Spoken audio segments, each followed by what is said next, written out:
Cartesian equation of catenary.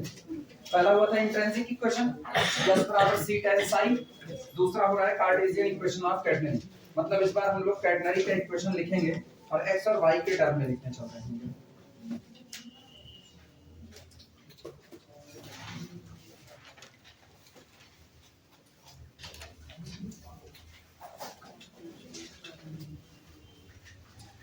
Catenary का equation अगर x और y के टर्म में लिखा जाए तो इसको बोलते हैं कार्टेशियन इक्वेशन ऑफ कैटेनरी।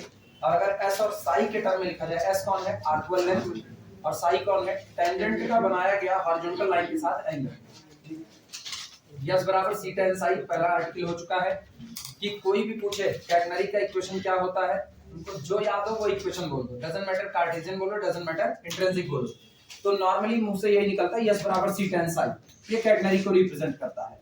लेकिन अगर सामने वाला कह के पूछता है कि आप हमको कैटेनरी का कार्टेशियन फॉर्म में इक्वेशन बताइए, तब आप s बराबर c tan psi नहीं बोल सकते, तब आपको दूसरा इक्वेशन चाहिए होगा। शुरुआत करते हैं। शुरुआत वही होगी जो हम लोग जानते हैं, s बराबर c tan psi। देखना, since s is equal to c tan psi, जैसा कि हम लोग जानते हैं s बराबर कितना होता है tan psi, और हम लोग tan psi की वैल्यू x और y के टर्म में जानते हैं, वेयर जहां पर tan psi is equal to dy dx, मतलब d dx of y। तो इसका मतलब आप s is equal to c tan psi को s is equal to c dy dx लिख सकते हो। हम लोग इसको लिख देते हैं दिस implies that, इसका मतलब ये हुआ s is equal to c dy dx, c dy dx। ठीक, थोड़ी देर के हम लोग इस dy dx को z मान लेते हैं, ऐसे रफली dy dx is equal to z रख देते हैं। तो ये हो जाएगा this implies that, क्या this is equal to c into z, where z is equal to dy dx। से मान नोट करो, नोट करो फटाफट जगह लो।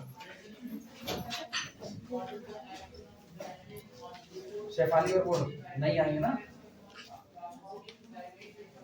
अभी तक उनके घर पे शादी नहीं खत्म हुई।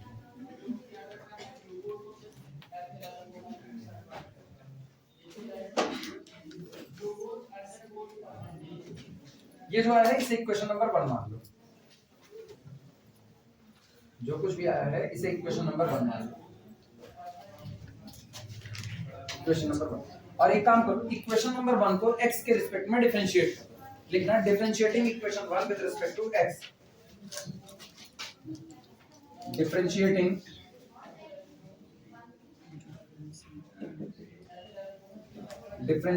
it with respect to x, इस पूरे को x के रिस्पेक्ट में डिफरेंशिएट करने का। चलो करते हैं डिफरेंशिएशन।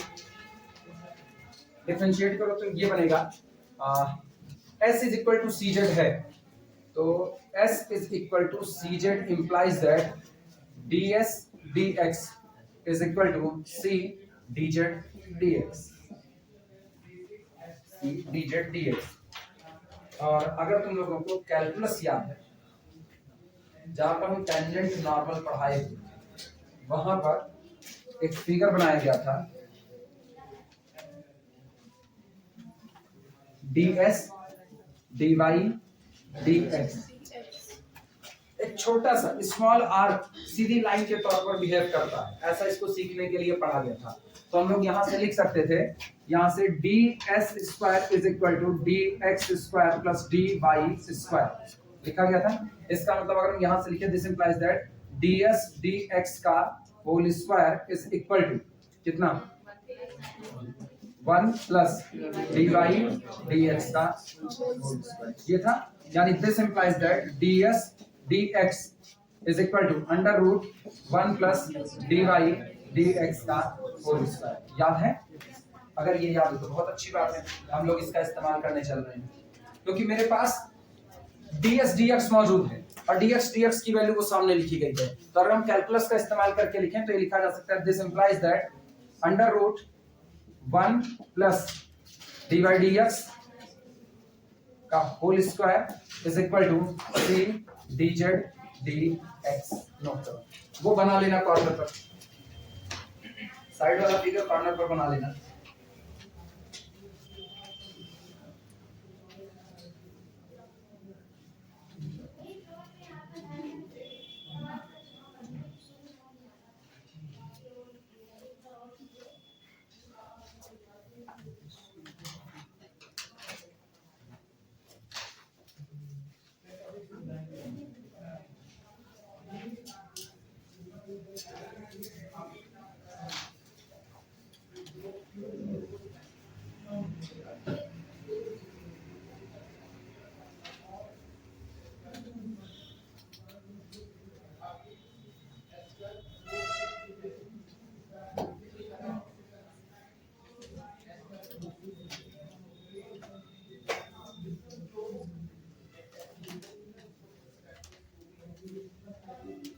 हो गया ये, मतलब क्या ये तुमको ऐसा नहीं लगा जैसे लिखा गया हो, this implies that under root 1 plus z square, dy dx को ही तो z माना गया है, तो लिखा गया under root 1 plus z square is equal to c into dz dx।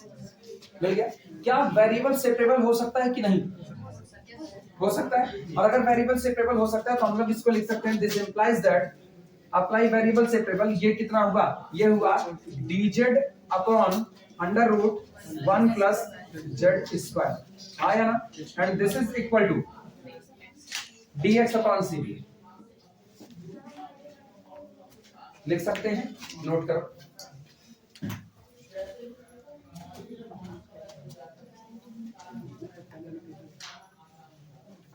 इसीलिए डिफरेंशियल इक्वेशन पहले जरूरी है। डायनामिक्स इसलिए नहीं शुरू की ना, डायनामिक्स में जैसे चैप्टर की शुरुआत करते हमको डिफरेंशियल इक्वेशन में उस चैप्टर की जरूरत है जो अभी हम पढ़ाए नहीं, इसीलिए हम पहले डिफरेंशियल इक्वेशन को तेजी से निपटाएंगे, लीनियर अलजेब्रा थोड़ा सा डाउन करेंगे, और एक्स्ट्रा क्लास में डिफरेंशियल इक्वेशन को लंबी दूरी तक लेकर के चलेंगे, क्योंकि हम डायनामिक्स की शुरुआत कर सकें उसके लिए हमको उस चैप्टर को पहले निपटाना पड़ेगा। Differential equation with constant coefficient, ये सबसे मेन चैप्टर वहां पर जिसकी हमको सबसे ज्यादा जरूरत है। इंटीग्रेट इट, पूरे को इंटीग्रेट करो, इंटीग्रेटिंग इट,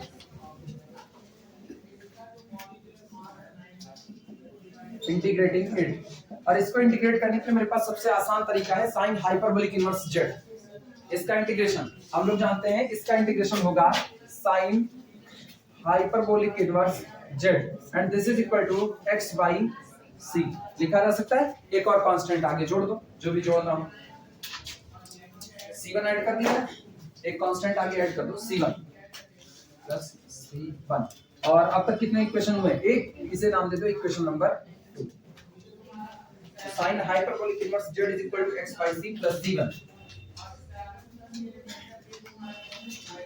अब कैटनरी का जो फिगर बनाए हुए थे उस फिगर की तरफ आना, इनका काम खत्म हो चुका है। अगर हम कैटनरी का फिगर देखें तो क्या बना, वीडियो में आ रहा है नहीं आ रहा? किसी के नीचे वहां हाथ रखे वहां पे चलो। एरिया 51। अरे यार, ये पूरे बोर्ड में होता है। अच्छा एक काम करो, टाइम दे रहे जो लोग बाद में आए हुए हैं, पहले इधर वाला हिस्सा नोट कर लो, तब हम इसको हटाएंगे, पहले नोट करो। जब शुरुआत में फिगर बना था, यही फिगर बना हुआ था कैटनरी का, कहा गया था 2 पॉइंट दिए गए हैं, कैपिटल ए कैपिटल बी, दोनों पर एक चैन को बांध करके लटका दिया जाता है, और जो ये गहरान निकल करके आता है that's called the sag of the catenary. जितना ये पूरा फैलाव आता है चैन का, ये भी that's called the spine of the catenary. शुरुआत के फिगर में सारी बातें हुई थी।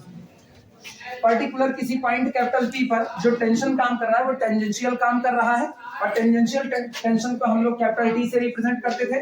जाहिर सी बात है, जो नीचे वर्टेक्स कैपिटल सी है इसको वर्टेक्स ऑफ द कैटनरी कहते थे, इसके टेंशन को T0 और ये हॉरिजॉन्टली काम करता था। जो आपका टेंजेंशियल टेंशन, इसके 2 हिस्से टूटते थे, एक टूटता था T cos साइड, दूसरा वाला T sin साइड, और जो इसके पर्टिकुलर पोर्शन S का जो वेट होता था ये स्मॉल WS होता था, जहां पर W कौन है? वेट पर यूनिट लेंथ कहा जाता था। ये सारी बातें हो चुकी थी। जब हम इसको सॉल्व कर रहे थे कैटनरी का, हम कार्टेशियन में इक्वेशन निकाल रहे थे, तो कैटनरी का कार्टेशियन में इक्वेशन निकालते वक्त अब मेरे सामने एक इक्वेशन आ चुका है, sine hyperbolic inverse z is equal to x by c is equal to कितना? c1। और हम जानते हैं जब इंटीग्रेट करने पर आपको एक कांस्टेंट मिल जाए तो मेरे सामने समस्या होती है इस इंटीग्रेटिंग कांस्टेंट की वैल्यू को निकालना। मतलब अब मुझको C1 की वैल्यू निकालनी, C की वैल्यू नहीं निकालनी है, क्योंकि C कौन है? C तो ये हाइट है, जितना कैटनरी जमीन से ऊपर है या हॉरिजॉन्टल लाइन से ऊपर है, उस हाइट को आप, ठीक है, वो हाइट आपको ऑलरेडी पता रहेगी, तो ये नहीं निकालना है, हमको निकालना किसको है? C1 को। C1 को निकालने के लिए हम लोग कुछ ना कुछ कंडीशंस इसके ऊपर अप्लाई करेंगे कि क्या हो सकता है। जब आप वर्टेक्स कैपिटल C पर निगाह डालो, जब आप वर्टेक्स कैपिटल C पर हो तो यहीं पर हम कंडीशन अप्लाई कर रहे हैं। लिखना at capital C, at capital C, यहीं पर लिखें एट कैपिटल C। ये कैपिटल C कौन है? वर्टेक्स है। इस वर्टेक्स की हम बात कर रहे हैं, सोच करके जवाब देना। जब आप वर्टेक्स पर खड़े हो तो ये कौन सी एक्सेस है? वाई एक्सेस, और वाई एक्सेस पर x बराबर कितना होता है? 0। x is equal to 0। अगली बात सुना, जब आप यहां पर हो तो यहां पर अगर आप साई एंगल निकालो तो यहां एंगल साई कितना होगा? इस पॉइंट पर एंगल साई, ये हॉरिजॉन्टल लाइन है और किसके पैरेलल है? एक्स एक्सिस के पैरेलल। साई एंगल कौन है? जो आपका टेंजेंशियल टेंशन बनाता है किसके साथ? एक्स एक्सिस के साथ। लेकिन आज आप दोनों लाइन पैरेलल कर दिए तो साई कितना हो गया? 0। इसका मतलब at point capital C psi भी कितना हो जाएगा? 0। Psi also is equal to 0। Note करो। और ये बताओ, अगर एंगल साई 0 हो गया तो dy dx कितना हो गया? 0, क्योंकि dy dx कौन था? tan Sai. If psi is equal to 0, then tan 0 is equal to also 0। Clear है ये बातें? अच्छा, अब ये बताना, अगर साई के 0 होने पर dy dx 0 हो गया तो z कितना होगा? z कौन था? z ही तो dy dx माने हुए थे, तो इसका मतलब इस दौरान z is equal to dy dx and this is also is equal to 0। जिनको दिक्कत लगे वो लोग लिख लेंगे, बिकॉज यहाँ पर since dy dx is equal to tan psi, इसलिए साई 0 कैसे हुआ? सुनो, ये बताओ, ये जब पॉइंट कैपिटल P पर है, सारे लोग सुनो, जिनको नहीं समझ आया साई 0 कैसे हुआ। जब आप पॉइंट कैपिटल P पर हो तो टेंजेंशियल टेंशन हॉरिजॉन्टल लाइन के साथ कितना एंगल बनाता है? साई। आप P से इधर आ जाओ, जब आप यहाँ पर आए तो टेंजेंशियल टेंशन ये हो गया, क्या एंगल पहले से कम हो गया कि नहीं हो गया? हम और कहीं निकाल ही नहीं रहे, हम ये सारी बात निकाल रहे हैं वर्टेक्स कैपिटल C पर। तो वर्टेक्स कैपिटल C पर ये टेंशन कैसा हो गया? क्या x एक्सिस के पैरेलल हो गया? और पैरेलल हो गया तो आपकी एंगल साई कितना चढ़ेगा? 0। और इसका मतलब जब एंगल साई 0 चढ़ गया तो tan साई भी कितना हो गया? 0। और tan साई का मतलब dy dx, और उसी को आप क्या माने? z। तो z बराबर भी कितना हो गया? 0 हो गया। तो वर्टेक्स कैपिटल C पर रीजन है, जब आपको C1 की वैल्यू निकालनी है तो आपको किसी एक जगह जा करके खड़े होना पड़ेगा जहां आपको C1 की वैल्यू के लिए इन लोगों की वैल्यू पता लग जाए। तो हम कहां खड़े होंगे? जहां इनकी वैल्यू पता लग जाए, वर्टेक्स पर। क्योंकि वर्टेक्स एक ऐसी जगह है जहां पर आप y एक्सिस पर आते हो तो x बराबर तुरंत कितना? 0। वैल्यू पता चली और x बराबर 0 हुआ तो अगला सवाल है किसके लिए? z के लिए। z कौन है? dy dx। वो कैसे मिलेगा? जब साई मिल, tan साई मिल जाए, और tan साई कब मिलेगा? जब साई मिल जाए। तो यहाँ पर एंगल साई कितना हो गया? 0 हो गया। तो साई बराबर 0, it means z is equal to 0। Note करो।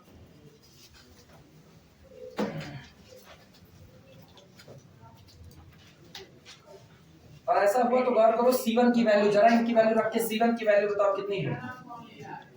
C1 साइन हाइपरबोलिक 0 0, ठीक। इधर के हिस्से में साइन हाइपरबोलिक इनवर्स 0 0, और ये कितना? 0। तो C1 बराबर 0। Therefore C1 is equal to 0। Constant C1 is equal to 0। और जब कांस्टेंट C1 0 हो गया तो साइन हाइपरबोलिक इनवर्स z/c आपको मिल चुका है। नहीं, उल्टा बोलिए, sine hyperbolic inverse z। Therefore sine hyperbolic inverse z is equal to x/c। तो z बराबर कितना होगा? z बराबर, this implies that z is equal to sin hyperbolic x by c. लेकिन z तुमको पता है कौन है, dy dx। इतना नोट करो, हम z की वैल्यू रख रहे हैं, फिर इंटीग्रेट करेंगे।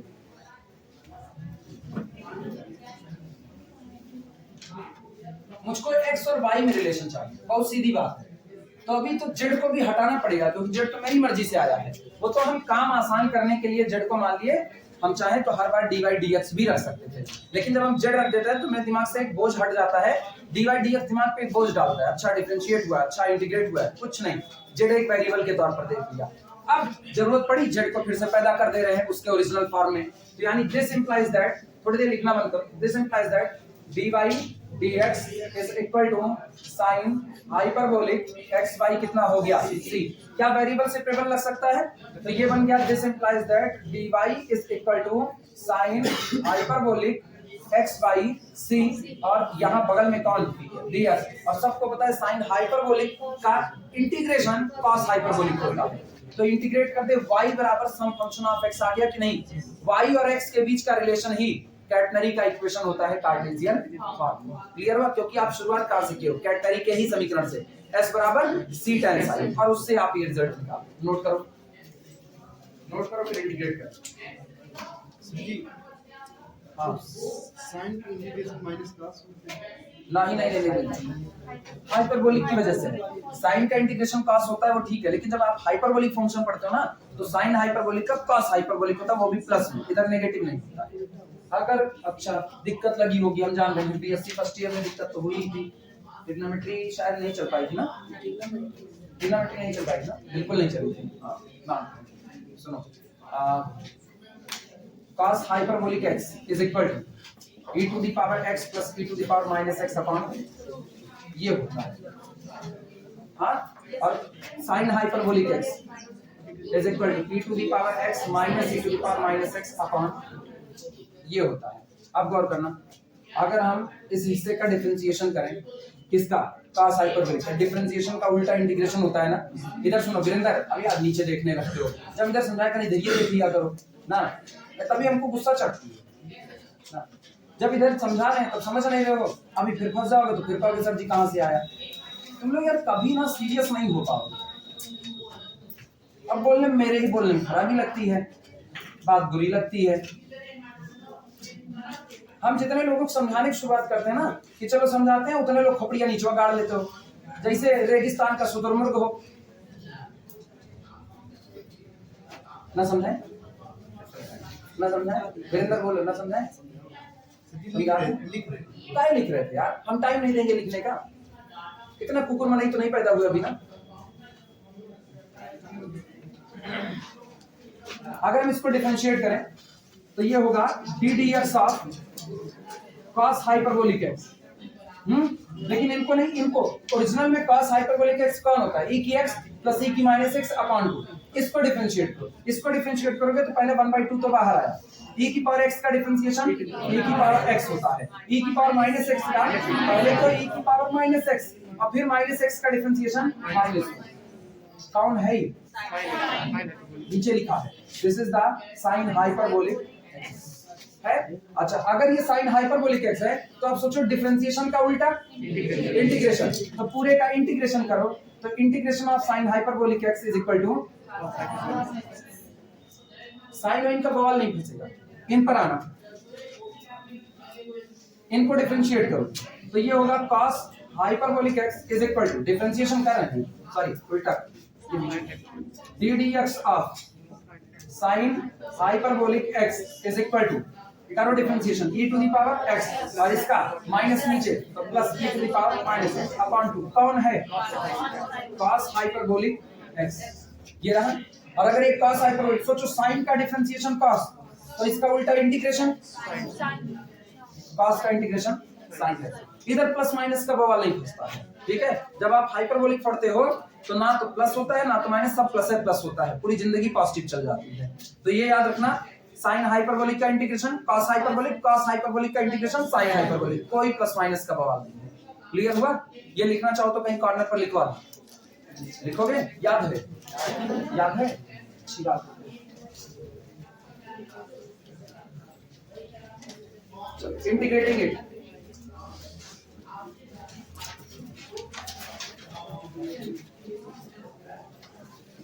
इंटीग्रेटिंग इट, हाउ इसको इंटीग्रेट करते हैं? y is equal to sine का integration cos hyperbolic x by c। करो इंटीग्रेट करो, इंटीग्रेशन तो आते ना, अब तो पढ़ा चुके हैं डिफरेंशियल इक्वेशन में, और काय इंटीग्रेशन पढ़ करके आओ। अब तो बता दिए हाइपरबोलिक का, अब तो बता दिए, अब तो हमको बस एक चीज जानना है, साइन का हम तुमको बता रहे, कॉस होता है, साइन हाइपरबोलिक का कितना, कॉस हाइपरबोलिक। अब x बाई सी है, उसके लिए क्या करें, c से मल्टीप्लाई, हाँ है ना, हाँ c cos hyperbolic x by c, और फिर एक कांस्टेंट ऑफ इंटीग्रेशन ऐड होगा, तो पहले c1 ऐड कर दिए थे, c2 ऐड कर दो। अब जिनको नहीं आया इंटीग्रेशन उनके लिए, हाँ होंगे निश्चित तौर पर, ऐसा हो ही नहीं सकता ना नमूने ना हो, क्योंकि हम कहें इंटीग्रेशन पढ़ो लेकिन फिर भी पढ़ना तो है नहीं। ये लिखा गया है sine hyperbolic x by c, integration करना है इसका, तो इंटीग्रेशन dx यह लिखा गया है। जिनको दिक्कत लगे वो लोग पहले x बाई c को निपटाओ। Let x by c is equal to u, this implies that dx upon c is equal to du, this implies that dx बराबर cd। ये हुआ, तो ये क्या बन जाएगा, this is equal to integration sine hyperbolic x by c को क्या मानेंगे u, और ये कौन है dx की जगह cd, कांस्टेंट c बाहर आएगा तो कांस्टेंट c को बाहर लो, कौन हुआ integration sine hyperbolic u du, बना कि नहीं बना, और सबको पता है साइन हाइपरबोलिक का इंटीग्रेशन cos है, बाहर कौन रहा c। नोट करो, इसकी जरूरत नहीं, इतना बच्चों वाली हरकतें नहीं की जा। मेरे सामने सवाल फिर है ना, मुझको इसी C2 की वैल्यू फिर से निकालनी है वापस।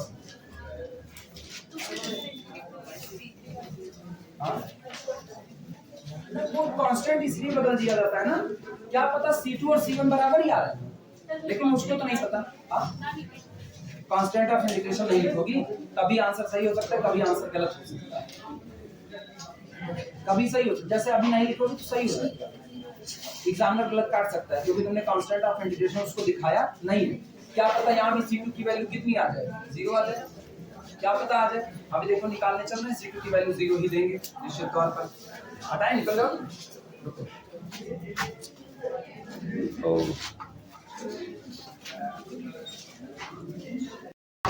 चलो कांस्टेंट ऑफ इंटीग्रेशन निकालते हैं।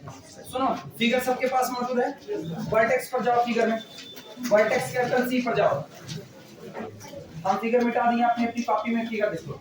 ये बताओ, जब तुम वर्टेक्स पर पहुंचते हो उसको लोवेस्ट पॉइंट कह लेते हो थोड़ी देर के लिए, वर्टेक्स पर x बराबर कितना होगा, पहले तो ये तय करो ना, मुझको इस पूरे हिस्से में C2 की वैल्यू के लिए क्या क्या चाहिए, x और y, यही तो चाहिए। ये बताओ, जब तुम वर्टेक्स पर पहुंचते हो तो x बराबर कितना हो जाता है तुम्हारे लिए, 0 हो जाता है, और y बराबर कितना हो जाता है, c हो जाता है। बस जिन लोगों को नहीं समझ में आया वो लोग मेरे साथ आए इधर। कैटनरी यही होती थी, ये लाइन होती थी, ये ओरिजिन होता था, ये हाइट कितनी मानते थे, और ये y एक्सिस है तो इस पॉइंट पर x कोऑर्डिनेट कितना 0, और जितना y पर चले वही आपका कौन होता था, y पर c हो गया। तो इसका मतलब at lowest point x is equal to 0 and y is equal to c, तो ये बनेगा C2 इज इक्वल टू, सब लोग सामने देखो, C2 is equal to y की वैल्यू रखते हैं नहीं, c is equal to c cos hyperbolic 0 by c is equal to plus c, ये c से c कैंसिल आउट, यहाँ कौन आया 1 आया, तो ये 1 है, और ये cos हाइपरबोलिक 0 वो भी कितना है 1 है, तो इसका मतलब 1 1 कैंसिल आउट, C2 बराबर कितना 0 हो गया है, ठीक। C2 is equal to no, C2 also is equal to, कौन सा एडिशन का साइन लगा है, अच्छा उल्टा कर दिए, अरे यार हम भी कौन कौन से गलत लिख रहे हैं, भगवान मालिक है ना।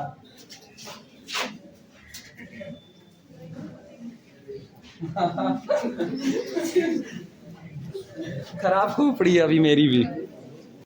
सुनो y की जगह पर 0 रख लेंगे, ठीक है, सॉरी y की जगह पर c रख लेंगे और इधर रख देंगे is equal to c into cos hyperbolic 0/c plus c2 और cos हाइपरबोलिक 0/c मतलब cos हाइपरबोलिक 0 दैट इज 1, तो c is equal to c plus c2, ये अभी कर गया, दिस इंप्लाइज दैट c2 बराबर 0। हम उल्टी गणित लगा दिए थे, c2 कॉमन c कॉमन करके काट दिए और करें 1 आ गया, शशांक वाली गणित करेंगे जैसे c का। हाँ सर, आज वो बोल रहे हैं। हां आज वो बोल रहे थे आपसे पढ़ेंगे। हमसे क्या पढ़ेंगे, अरे हमसे नहीं पढ़ पाए। अच्छा पढ़ने के लिए बड़ा जिगरा चाहिए, ऐसे कौन सा आता है? पढ़ने के लिए सही में बहुत जिगरा चाहिए। हमको बता दीजिए कौन सा। हाँ लेट आ गए तो तब तक बवाल है पूरी तरीके से। सभी को हाँ सही बात यही है, होना यही चाहिए ना। डियर फोर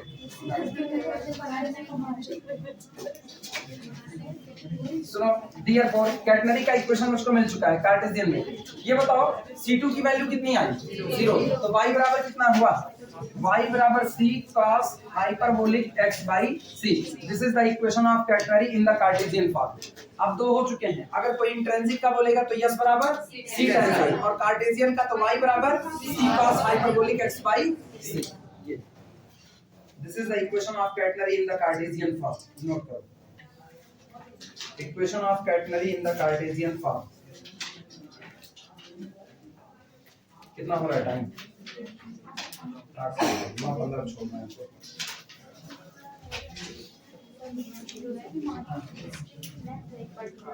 हाँ एक पर्टिकुलर जितनी हाइट पर आपकी कैटनरी मौजूद है ना उसी की से साइड डिफाइन किया, उसी के हाल पर।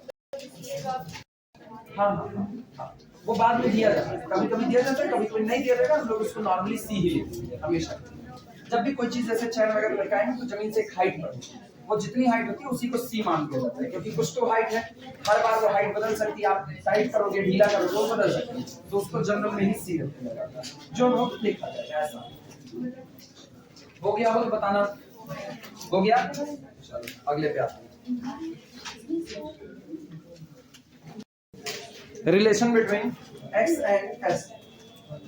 2x कौन है, 2x कौन है, 2x spine of the catenary और ये उसका आधा हिस्सा है, आया ना, तो अपने को उसी आधे हिस्से जो आधा स्पैन आया हुआ है x का और जो आर्क लेंथ स्मॉल s है उसके बीच में रिलेशन निकालना है। और एग्जाम में ना 5-5 6-6 नंबर के जो न्यूमेरिकल होते हैं शॉर्ट में ना उसमें ये लोग सीधे बोलते हैं in a catenary find the relation between x and s, in a catenary find the relation between this and this. वो जो भी आर्टिकल आपको दे देगा उसके बीच में क्या वो कह देगा find out the equation of the catenary, जैसे थोड़ा बड़ा पूछना चाहेगा तो कहेगा find the intrinsic equation of the catenary and obtain the relation between x and s, ऐसा करके, या find the Cartesian equation of the catenary and find the relation between x and s, तो इससे एक में करके पूछ लेगा। तो ऐसा भी पूछता है, इसलिए मेंटली प्रिपेयर हो। ये आर्टिकल ना ये मान के चलो पूरे स्टैटिक्स में जितने प्रूफ हैं उस प्रूफ में से मैक्सिमम प्रूफ ऐसे हैं जो एग्जाम में पूछता है, एग्जाम में सीधे सीधे। तो आप न्यूमेरिकल भी लगा सकते हो, आप प्रूफ भी लगा सकते हो, तो हम लोग किसी भी फार्मूले का प्रूफ छोड़ नहीं सकते हैं। लगभग जो बहुत अनइम्पोर्टेंट है ना, जो कम इंपॉर्टेंट है उनको छोड़ देंगे, लेकिन जो अपने को लगता है इंपॉर्टेंट है, जो एग्जाम में कभी एक को बार पूछा गया होगा ना, तो हम लोग उसको यहाँ पर डील करेंगे, क्योंकि अपने लोग रिस्पेक्ट नहीं लेंगे। लीनियर अलजेब्रा में हम लोग बहुत सेफ जोन में हैं, बहुत सेफ जोन में। एक काइली हैमिल्टन थ्योरम निपटा लेना, इतना सेफ जोन है कि अपने को कोई टेंशन नहीं है, मुझको नहीं ना, तुमको टेंशन है, टेंशन तुम्हारी तो टेंशन ऐसी है ना कि तुम कह नहीं सकते हो कि तुम्हारी टेंशन कितनी है। रीजन वही है, जान ही रहे हो ना, या तो किसी को सोना है, या तो किसी को पूजा करना है ना, और या तो किसी को टाइम अरेंज करवाना है। सब अपने अपने हिसाब से चल रहे हैं ना, तो इस हिसाब से चलोगे ना तो बिल्कुल तुमको टेंशन है, मुझको नहीं है, क्योंकि हम बहुत सेफ जोन में खेल रहे हैं, हमको कोई दिक्कत नहीं। हम न्यूमेरिकल का लेवल भी हाई कर लिए हैं, मेरे लिए कोई टेंशन नहीं है। आसान न्यूमेरिकल तुरंत से पीट ले जाओगे, अगर कठिन न्यूमेरिकल लगा पा रहे हो तो बहुत सीधी सी थ्योरी है। हार्ड डील कर लिए हो तो छोटा वाला डील कर लो, तब नहीं दिक्कत है। शुरुआत करना। हमारे पास दो चीजें आ चुकी हैं। पहला, equation of the catenary in the Cartesian form, equation of the catenary in the intrinsic form. और मुझको रिलेशन चाहिए x के और किसके बीच में, s के। जरा नकल बैठाओ दिमाग में, s बराबर c tan psi, यही ना? तो s के और psi का रिलेशन है, s के और psi का रिलेशन है। और उसके बाद फिर आपके पास एक चीज और है, y बराबर c cos hyperbolic x by c। तो आपके पास x और y का रिलेशन है। आपको इसी रिलेशन को कन्वर्ट कर देना है x में और इसमें s में, कि पूरे रिलेशन में आपको x नजर आए और s नजर आए। शुरुआत लिखना, y is equal to c cos hyperbolic x by c, एक हो गया। और दूसरा s बराबर c tan psi। लेकिन मेरा काम tan psi से नहीं बनने वाला, हमको psi को तो चाहिए ही नहीं। psi नहीं चाहिए तो psi को अभी नहीं खत्म कर दो। psi खत्म करने का मतलब दैट इज, अर्थात s बराबर c dy dx, ये आया tan psi बराबर dy dx, वैल्यू रखो। ये आपका हो गया ऊपर वाला इक्वेशन नंबर 1, ये आपका हो गया इक्वेशन नंबर 2।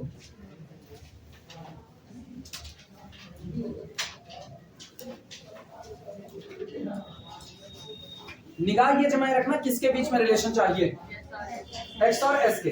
तो y हटा दिया जाए तभी तो बेहतर होगा, क्योंकि y तो मांगा नहीं है, तो y को हटाना पड़ेगा। y को हटाने का तरीका सुनो, कौन एक्स्ट्रा थिंग नजर आ रहा है, dy dx नजर आ रहा है।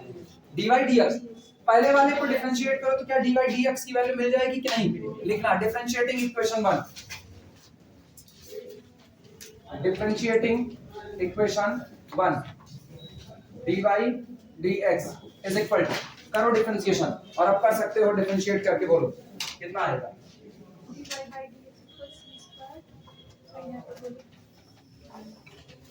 दिक्कत लगी? c को बाहर छोड़ो, cos हाइपरबोलिक का differentiation sin hyperbolic x by c। और सुनो, x by c का डिफरेंशिएशन x के लिए 1 by c, 1 upon c, c से c cancel out. This implies that dy dx is equal to कितना, sin hyperbolic x by c। Note करो। और तुमको क्या एलिमिनेट करना था, y एलिमिनेट करना था। y को एलिमिनेट करने के लिए सहारा कौन बना, dy dx। तो अब हम एलिमिनेट कर दें dy dx को। एक बार dy dx एलिमिनेट हो गया तो मेरे पास जो रिलेशन होगा वो s में और x में बचेगा। ये बताओ dy dx की वैल्यू, इधर सारे लोग देखो, लिखना बंद, ऊपर देखो इधर। अगर dy dx की वैल्यू उठा करके यहां पर रख दें तो अपने को मिलता है, इधर देखना, यूजिंग इट इन टू, अपने को मिलेगा s is equal to c sin hyperbolic x by c। ये बताओ इसमें कौन है, s है, इसमें x है, क्या कोई और है? c तो एक कांस्टेंट के तौर पर है। तो this is the relation between x and s, यही है, s is equal to c sin hyperbolic x by c, which is the required relation. क्या बस ऐसे लिख देना, s is equal to c sin hyperbolic x by c। This is the relation between x and s.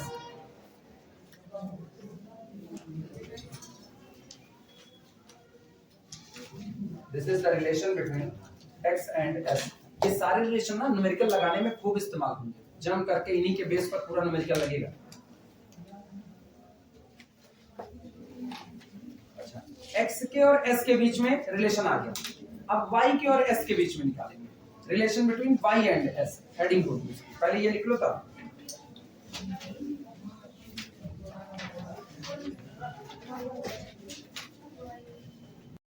Heading डाल दो, relation between y and s। और मुझे ये अब नहीं चाहिए थोड़ी देर के लिए। Relation between y and s। चलो शुरुआत करें। हाँ, y और s के बीच में याद करो, कैटेनरी का इक्वेशन कार्टेशियन फॉर्म में y में दिया गया है, y बराबर c cos hyperbolic x by c, आया ना? और इधर देखो s आप अभी अभी निकाल चुके हो, दोनों का यूज कर दो। लिखना, b है s is equal to c sin hyperbolic x by c, ये रहा। और y अपने पास आया है, y is equal to c cos hyperbolic x by c। ये मेरे पास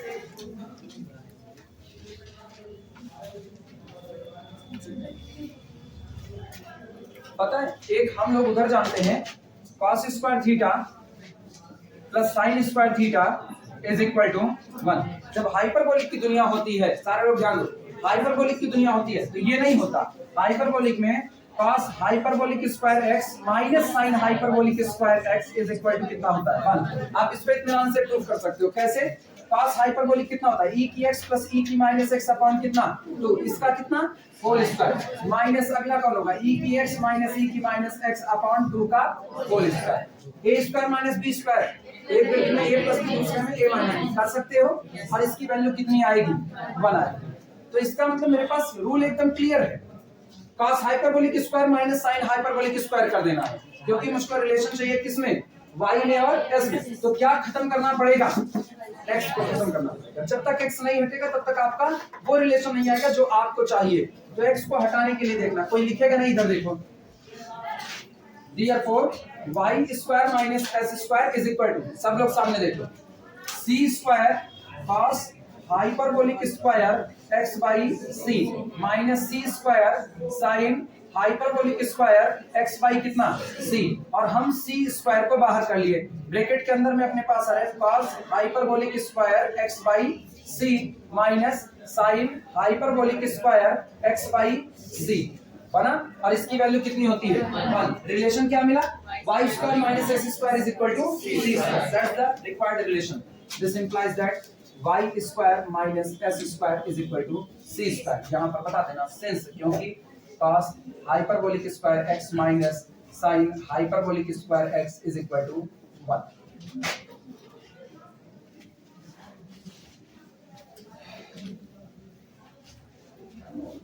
कुछ लोग इसको ऐसा भी पढ़ देते हैं y स्क्वायर बराबर c square plus s square या s square plus c square, जो मर्जी वो पढ़ो, प्लस में ज्यादा अच्छा लगता है ना, s square plus c square. और फिलहाल 9-15 का है ना अभी फिलहाल, एक क्लास है किसी और की फिलहाल, नहीं मेरी ना हो तभी अच्छा है, पढ़ाता कोई और।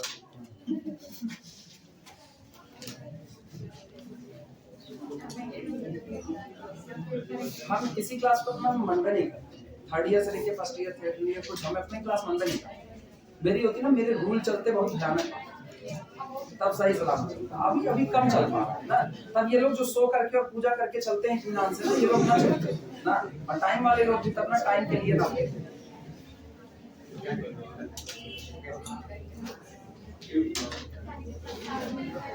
नैतिक शिक्षा में बचपन से पढ़ाया जाता है कर्म ही पूजा, बचपन से पढ़ाया जाता है कर्म ही पूजा। कर्म करने नहीं है ना, कर्म करने नहीं है, मार घंटी पूजा किए जाना है, भगवान को चंदन वंदन लगा देना है, जैसे भगवान खुश हो जाए। भगवान नहीं खुश होंगे, भगवान तुमको पैदा जिस काम के लिए वो काम तो करो। घर वाले भेजे पढ़ने के लिए, तुमको वहीं फुर्सत नहीं है, क्लास आ रहे हो 7 बजे सो करके उठ रहे हो, वो पूजा कर रहे हो, शारीरिक पूजा है, वो पूजा चल रही है।